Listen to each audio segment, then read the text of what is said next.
লেবাননের বৈরুতে বিমান হামলার পর ইসরায়েলে চলছে হিজবুল্লাহ যোদ্ধাদের আক্রমণের তৃতীয় ঢেউ।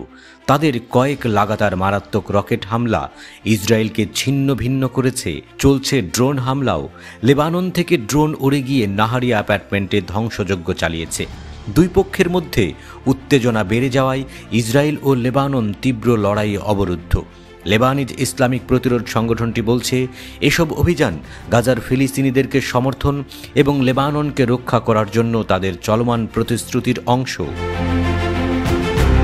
সাম্প্রতিক সময়ে লেবানিজ প্রতিরোধ যোদ্ধারা ইসরায়েলে প্রায় 20টি রকেট আক্রমণ চালিয়েছে।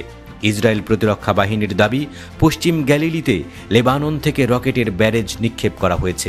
শনিবার সকাল থেকে নাহারিয়ায় অন্তত 3টি ড্রোন আক্রমণের খবর পাওয়া গেছে। ইসরায়েলের উত্তরাঞ্চলীয় উপকূলীয় শহর জুড়ে কড়া সতর্কতা জারি করা হয়েছে।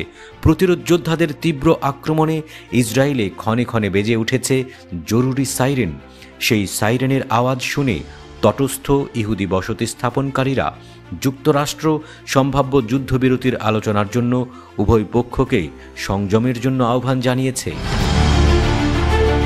কিন্তু ইসরায়েল যে ভয়াবহ মাত্রায় লেবাননের রাজধানী বৈরুত এবং প্রতিরোধ সংগঠনের যোদ্ধাদের অবস্থানে হামলা চালাচ্ছে, তারপরেও তারা কিভাবে সংগঠনটিকে যুদ্ধবিরতির আলোচনার টেবিলে বসাবে তা স্পষ্ট নয়। শনিবার সকাল শুরু হয় ড্রোন আক্রমণ দিয়ে। সকালে প্রতিরোধ যোদ্ধারা হাইফার দক্ষিণে অ্যাটলিটে শায়েতেত 13 নৌ কমান্ডো সদর দপ্তরে আক্রমণকারী ড্রোনের একটি স্কোয়াড্রন দিয়ে আক্রমণ চালিয়ে টার্গেটে নির্ভুলভাবে আঘাত করে। ইরান বসতিতে ও অভিবিম বসতিতে একটি সামরিক চেকপয়েন্টের কাছে জড়ো হওয়া ইসরায়েলি বাহিনীকে লক্ষ্য করে কামিকাজে ড্রোনের স্কোয়াড্রন দিয়ে বিমান আক্রমণ চালানো হয়। ইসলামিক প্রতিরোধ বাহিনী ইয়ারা ব্যারাকে ওয়েস্টার্ন ব্রিগেডের নতুন প্রতিষ্ঠিত সদর দপ্তরে রকেট চালায়। তারপরে আভিবিম বসতিতে ইসরায়েলি কর্মীদের লক্ষ্য করে আরও হামলা চালানো হয়। মানারা, মারুন আল রাশের পূর্বে এবং ডেভেবের বসতিতে সৈন্যদের সমাবেশে রকেট ব্যারেজ ছোড়া হয়েছে। আক্করের উত্তরে গোলানি ব্রিগেডের প্রশাসনিক সদর দপ্তর শিরাগা ঘাঁটিতে রকেটের একটি সালভো ছোড়া হয়।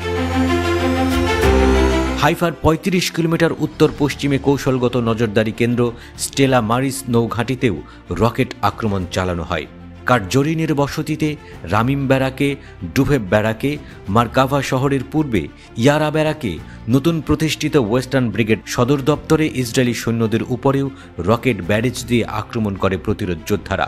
আধুনিক প্রযুক্তি সহ ভয়াবহ এসব রকেট ইসরায়েলের সামরিক স্থাপনা আর বসতিগুলোকে একরকম ঝাঁঝরাই করে ফেলেছে।